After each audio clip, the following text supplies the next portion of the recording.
Hi, I hope you're all well. Welcome back to the channel. If you're new around here, hello, it's lovely to meet you, and if you're returning, thank you very fucking much for coming back. My name's Alana, I'm a 30-year-old lady living in Scotland, and that's where my accent is from. And on this channel, I am a bit of a style and beauty addict, except now I am just trying to coast through the life of motherhood and having two under three. It's just all been a bit mental, so it's a little bit of everything on this channel now, I'm not going to lie.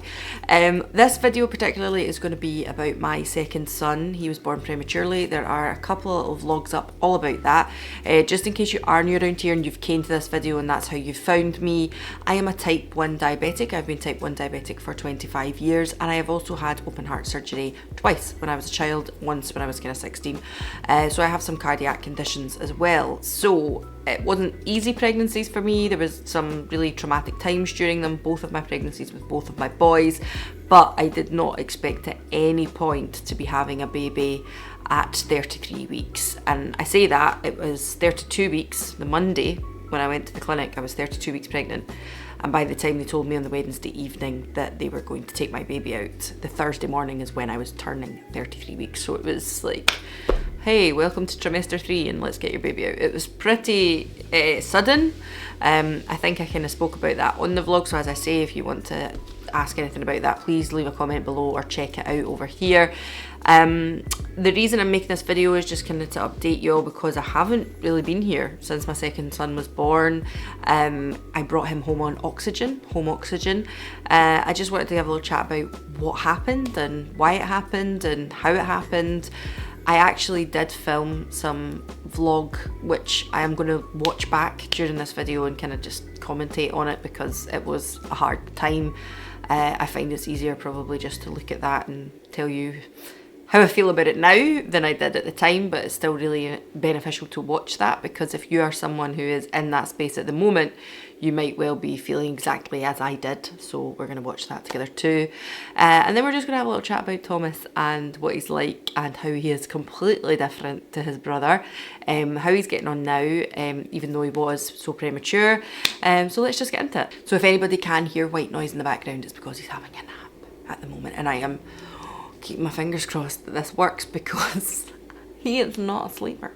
So we're keeping our hands, fingers, toes, everything crossed that he's going to stay asleep. But if he doesn't, then I'm going to bring him in here and he'll be part of the video as well, blah, blah, blah. So Thomas was born at 33 weeks exactly. He was born at 6 pounds and 4 ounces, which is a very, very good weight for being 33 weeks premature. A lot of babies born at that time will be a lot lighter, a lot more frail.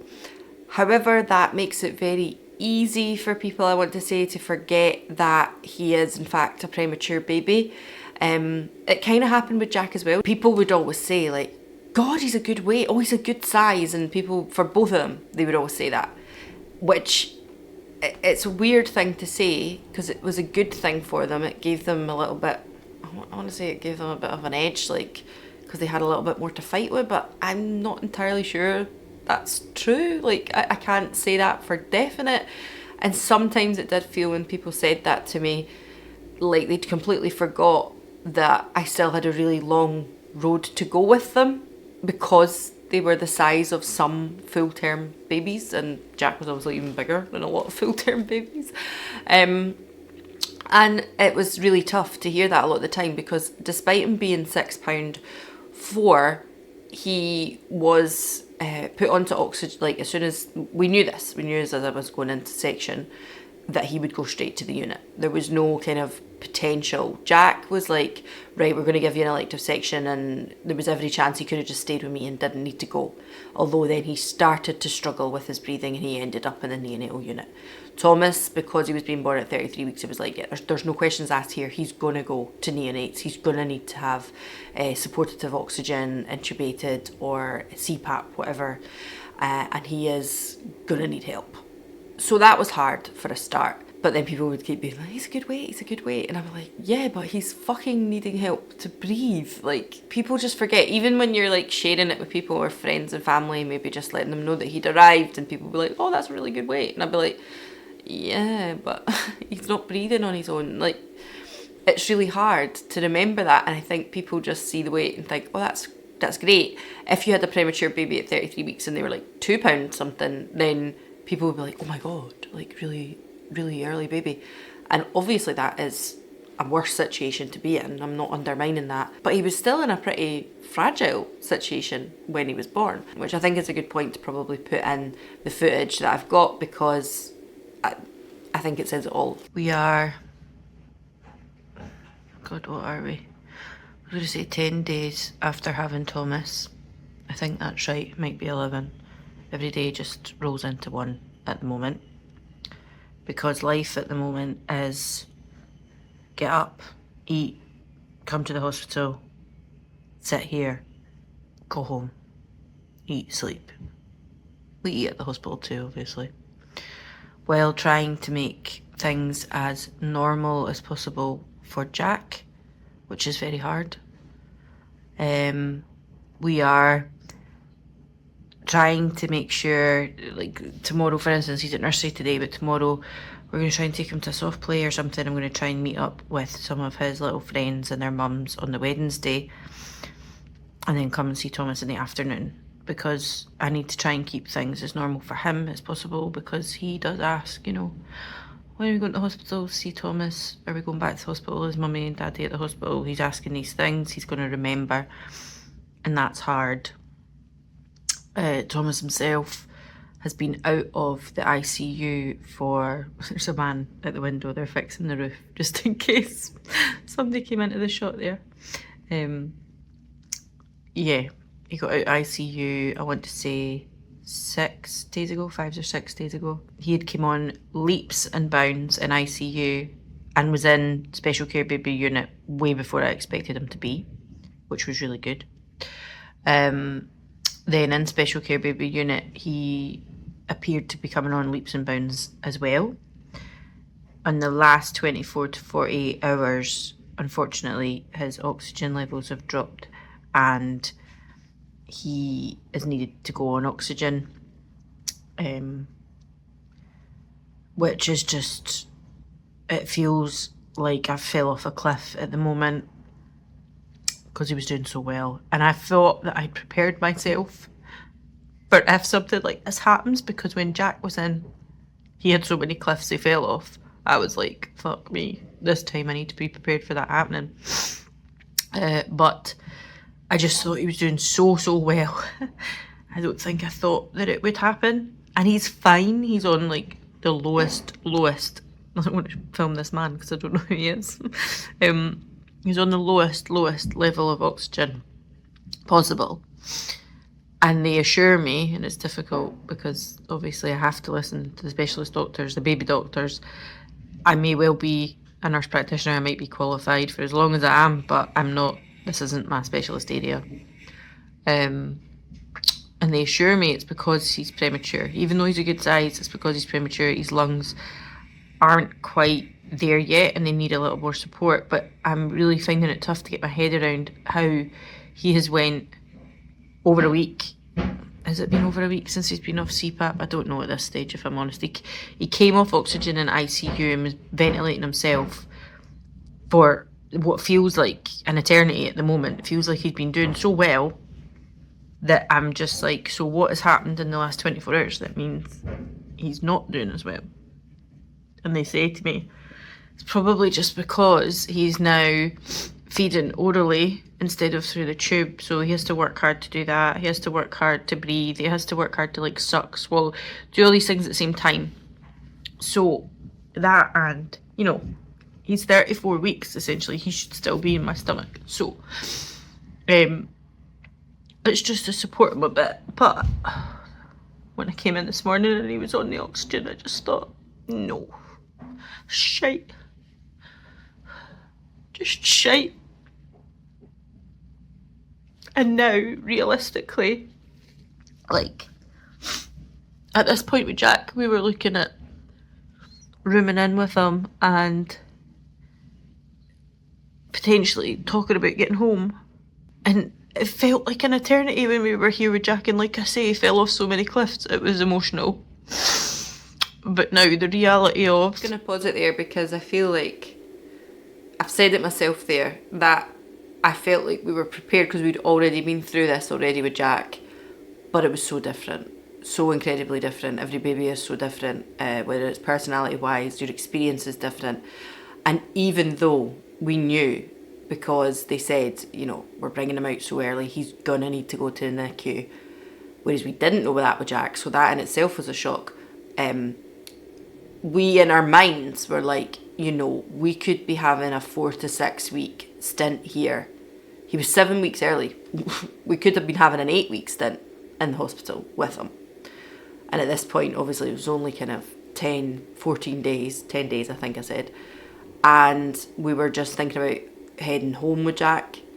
And I think at this point, when the reality set in that actually this is going to be a stretch, because it had already been so hard to support Jack, maintain our normal family life, and go and see our other baby who we needed to be there for. And I didn't have the choice to be like, I'm just going to be at the hospital all the time, like I did with Jack. I'm going to stay overnight, I'm going to do this, I'm going to do that.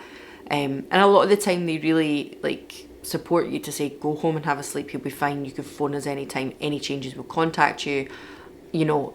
And you do go home and you rest and you try your best to get up and come back the next day and mentally. But we also had a little boy at home who needed us, so we couldn't be at the hospital the way we were with Jack, which was racking us with guilt as well.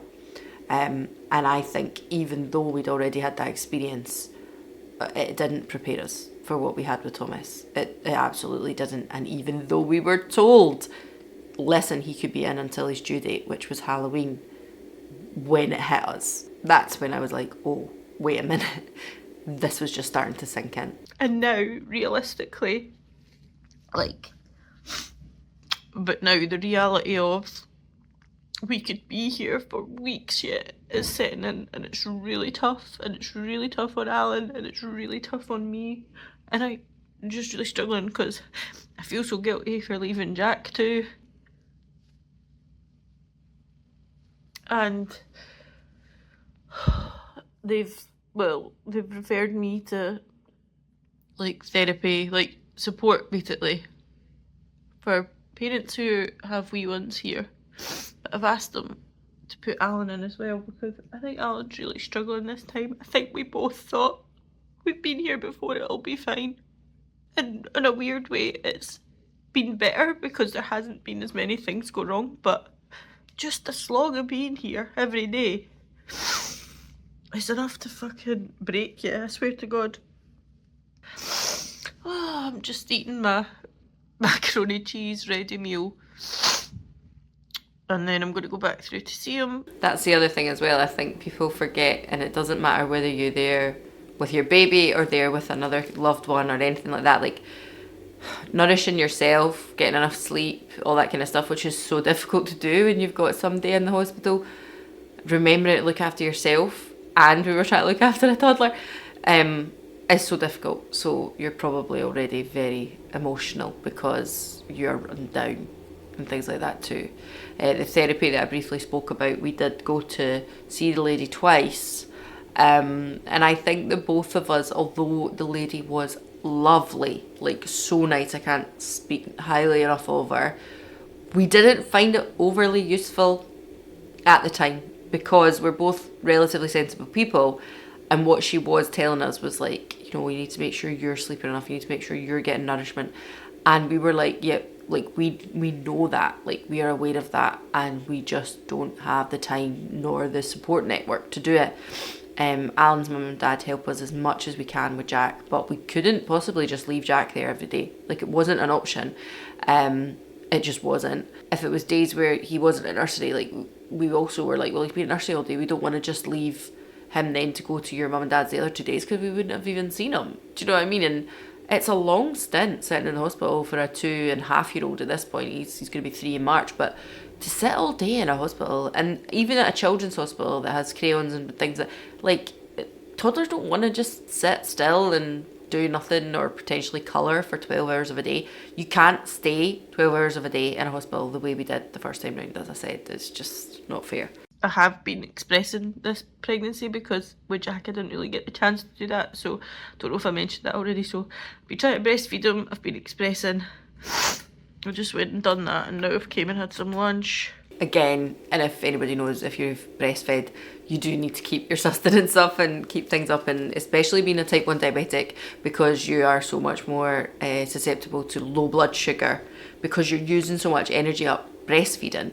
Our breastfeeding journey is no longer continuing. I'd done it to, I want to say just before Christmas-ish, and again, it wasn't like I had a fine breastfeeding journey. If anybody wants to know about that, I'll make a video on it.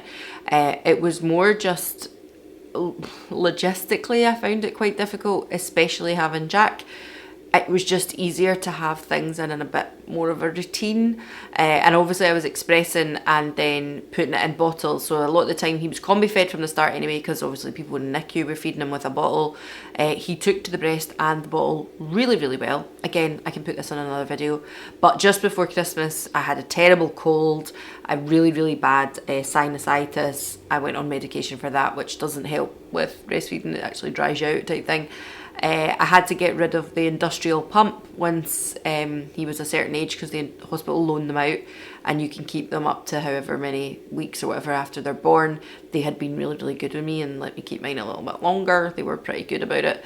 I then had a hand pump, which I was using as well. I did consider buying my own electric pump, but I was a bit like, it's more money, do I need to be spending it?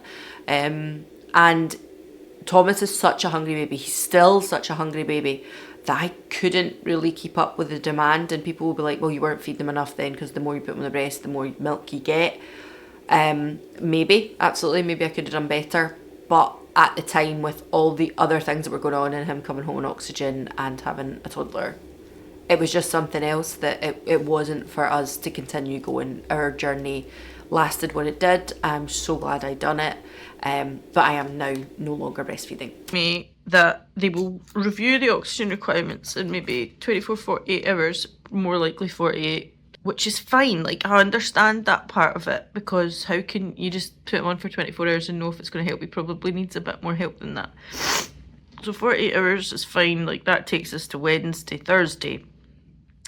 But if when they take him off, he still doesn't maintain, then they kind of were like, well, do we need to then keep him here longer on oxygen, or will we start talking about him going home on oxygen? And when I heard that, I swear to God, the world could have just swallowed me, because I just didn't think that would ever be the situation, and I hope it won't be the situation.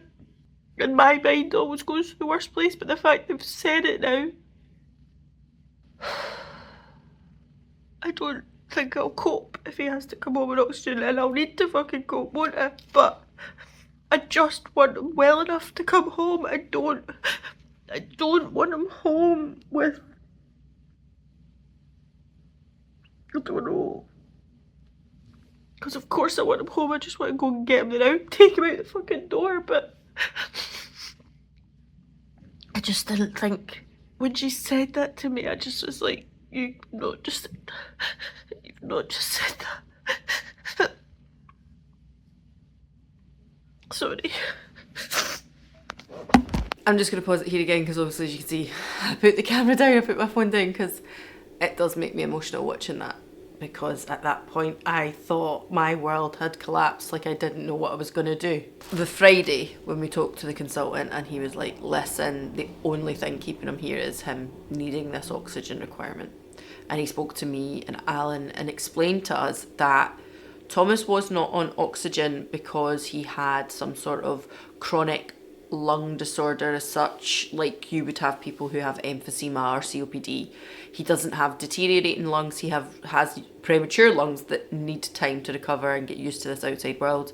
It does not mean that long term he is going to have any conditions. And I thought, there is no way a consultant would be saying that if he didn't think that was true, because imagine the liability if, like, they said that to you and something did happen.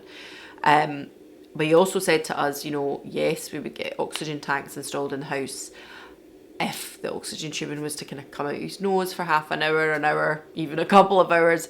Like, he wasn't going to turn blue and there was going to be an emergency situation. It was more like, if you're feeding your baby, for instance, so let's say I feed Thomas 7 ounces because he's a hungry horse. But let's just say you're feeding your baby, and every feed you fill their bottle up to 6 ounces, and your baby's eaten and finishes the 6 ounces, and they start finishing every bottle on the 6 ounces. You would think, well, I'm going to up it to 7 because they're managing that. They're obviously looking for more food. Their windows between feedings are getting shorter. They're hungry.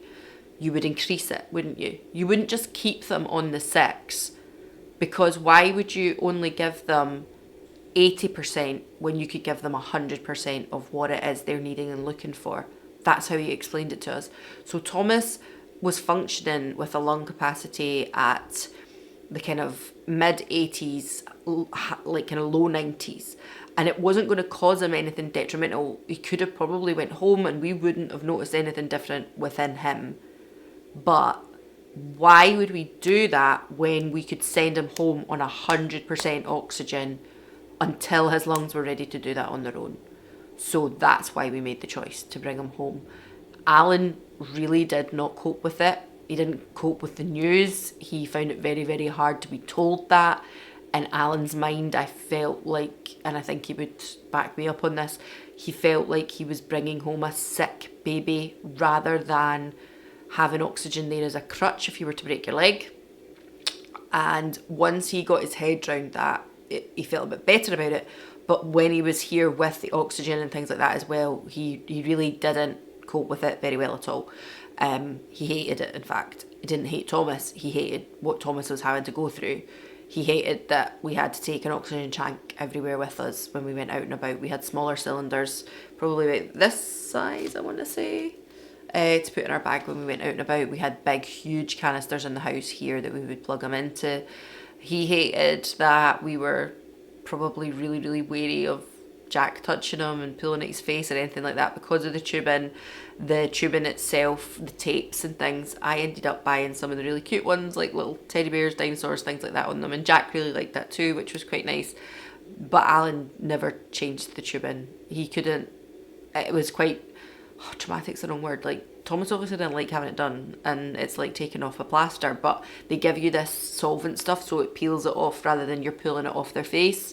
But he was a newborn baby and he didn't want to be footed about with, and he didn't like it, and so Alan found that really difficult to deal with, and he'd never changed the tubing. He never changed it. It was always myself that done that. And Alan would hold his hands up and say that I'm not dismissing that. There was just certain things that he couldn't cope with and certain things that I couldn't cope with. There's things now that I can't cope with that Alan deals with better than me. That's why we're a team instead of like fighting against each other, although sometimes. It meant that there was quite a lot, like Alan even said to me, he was like, I don't want you coming home and having to be nurse. I want you to come home and just be his mum. And I was like, yeah, I know that, but I also can't face being in here potentially for another, I don't know, three months, maybe 2 months. Like, we didn't know exactly when he would be able to come off it. What happened was we ended up having sleep studies done at home. They send you home a machine, you plug him in overnight, all of the information gets collected and then it's sent off to a lab where it is monitored and collated, and then they get back to you and tell you if you can wean them or not. He went through 2 of those in total, 3 of those? Three in total. But 2 at home, and it was hard because there was a communication breakdown as well on his discharge.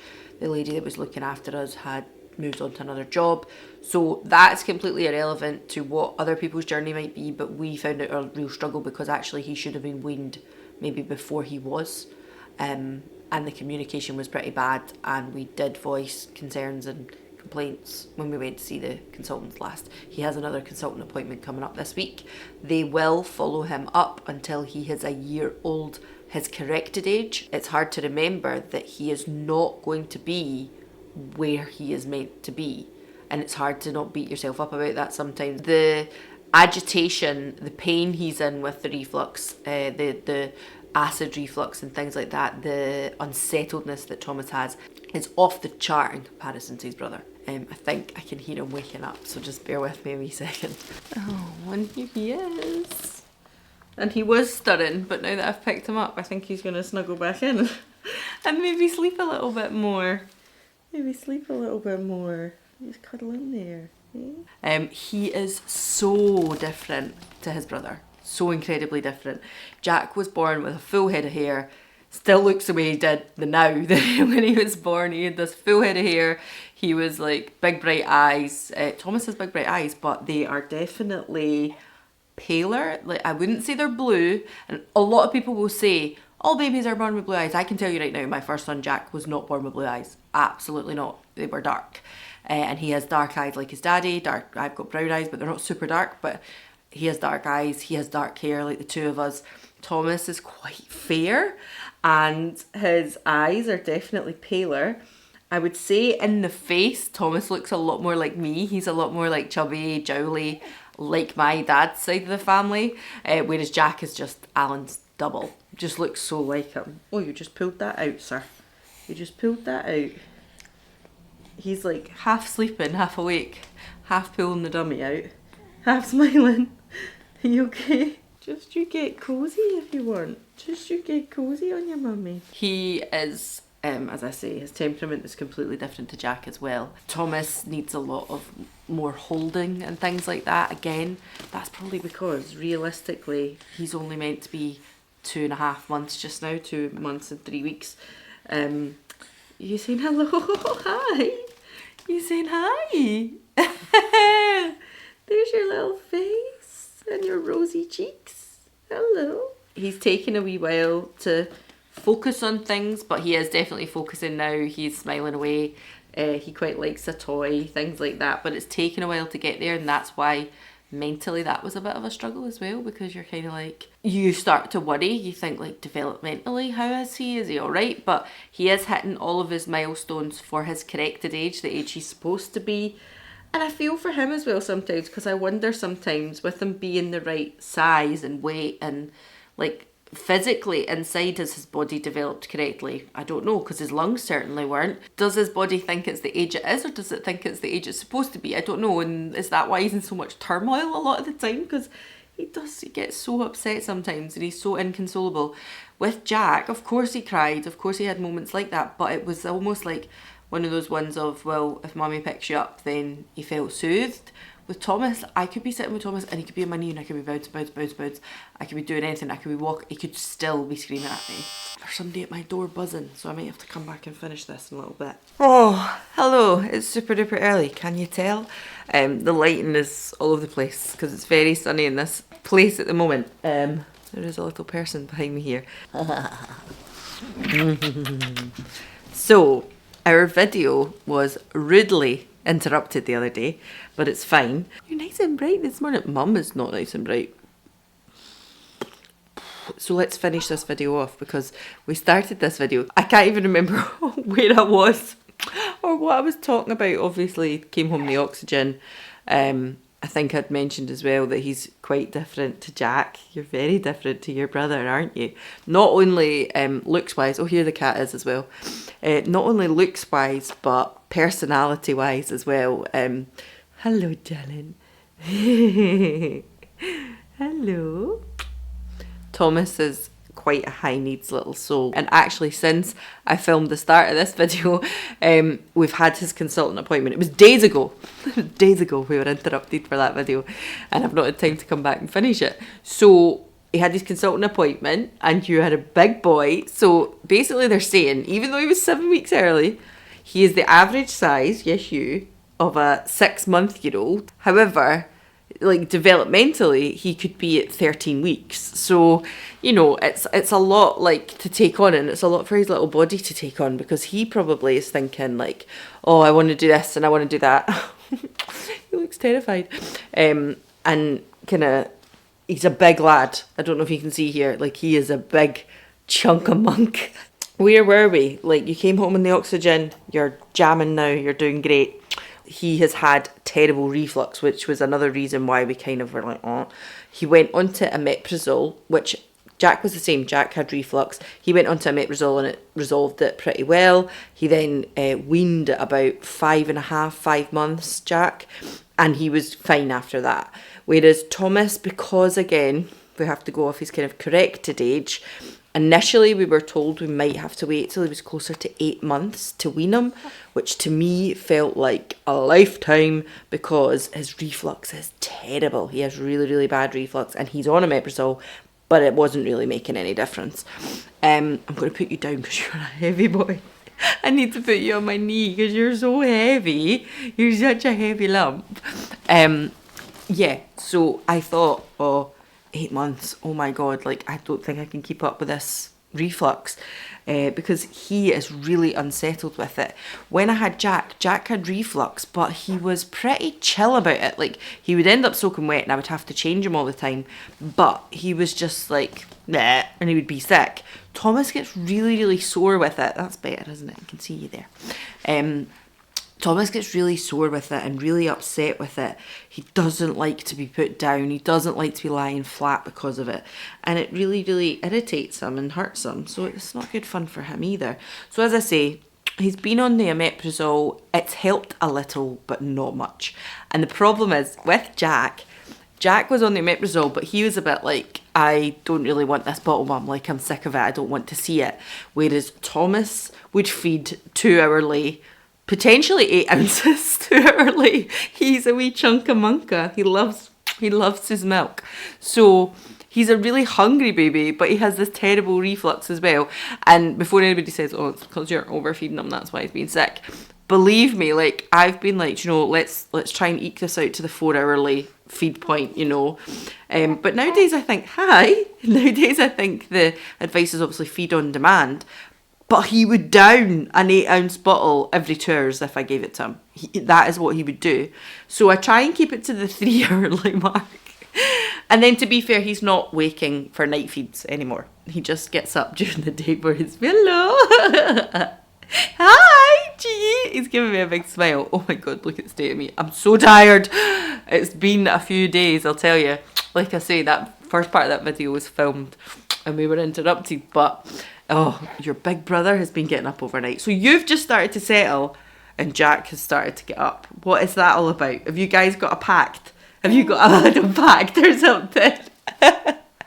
When we seen the consultant, we said to him, like, he's guzzling, we can't fill him up, but also that doesn't help with the reflux. And he was like, yeah, he's a big lad. He said, I don't think you're going to make it to the 6 months corrected to wean him. He was like, these are both experienced parents. You've had a baby before. You've had a baby with reflux before.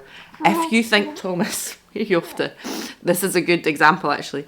If you think Thomas is ready to start weaning, then do that. He said, try your best to do it to 5 months corrected. So that means you would probably be about 6.5 months. But if you can't, and it's just like getting crazy about it, just go with your gut instinct. I'm not here to tell you that. Obviously, the advice is wait 6 months. And there's good reason for that. There's evidence to show, you know, it can have digestive and allergy issues and things like that. In the UK anyway, that is the NHS guidelines. So I'm not saying that. But as I've said already, we do have a son who had reflux. We've been through this before, but also we've spoke to medical professionals and they think you're a big lump and you probably will need some food a little bit sooner. So we will see. But do you see the way he's kind of wobbling and throwing himself back there? So this is part of the issue because he is, as I say, the size of a 6-month-old, but doesn't quite have the head control and sitting up position yet, whereas I know Jack at Thomas's age was able to sit in a high chair even if he wasn't eating. Well, Thomas is still very wobbly, so I did say to the consultant, I don't see Thomas being able to eat within the next month basically because of this wobbly head. And he has such a big head. That sounds cruel, but I mean like when they measure it against his height and his weight and all that kind of stuff, or his length and his weight, he has quite a large head. So it's a hard thing to keep up, isn't it? It's a hard thing to keep up there because he's got a big bobbly head. So yeah, I don't know when exactly we'll start weaning him. We'll see how it goes. But I also desperately want him to be a bit more settled because as you can probably tell from my face, fucking knackered. Shh, I didn't say that.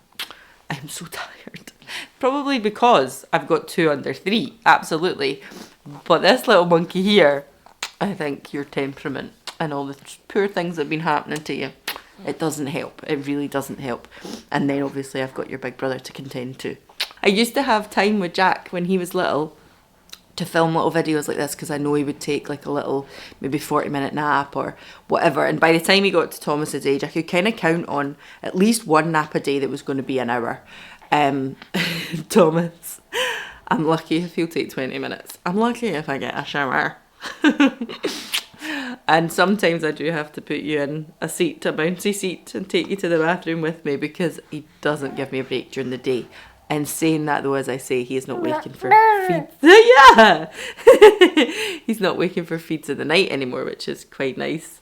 But his brother decided he was going to start getting up. And I was like, this is hard. Sleep deprivation is a hard thing. It's a hard thing. You're fed up sitting here now. See, that's the thing. Needs moved about all the time. Needs moved all the time as well. I don't get him. He doesn't like being put down. He's one of these little boys. Okay, so I've handed him over to his dad because I need a wash, I need a shower. But I feel like I could talk all day about the differences between having a chill baby and a pretty high needs baby. It changes your whole demeanour, because I feel personally, for my personality type, I need to have that 30 minutes of solace just to concentrate on the rest of the day. And because Thomas just doesn't want to take it, and he needs me all the time, and I'm sure I am preaching to the choir here, because with lots of people who have had babies like this, because my first time round wasn't like that at all, this is like I'm a fish out of water. And I think that's why I've been struggling, along with all the other things that's been going on with Thomas and all the other sides of it, for my mental health, but also because this is the type of wee baby he is. And if that's the kind of baby you had the first time round, you're probably just like, yeah, the way of it. But it's definitely that saying where they're like, oh my, you know, I was lulled into a false sense of security with my first. But I've just got him all kind of settled down there. He's sitting with his dad, so I'm going to grab a very quick shower, and that is where I'm going to end this video, because there's a million other things to do today, and I'll see you all again soon. Bye.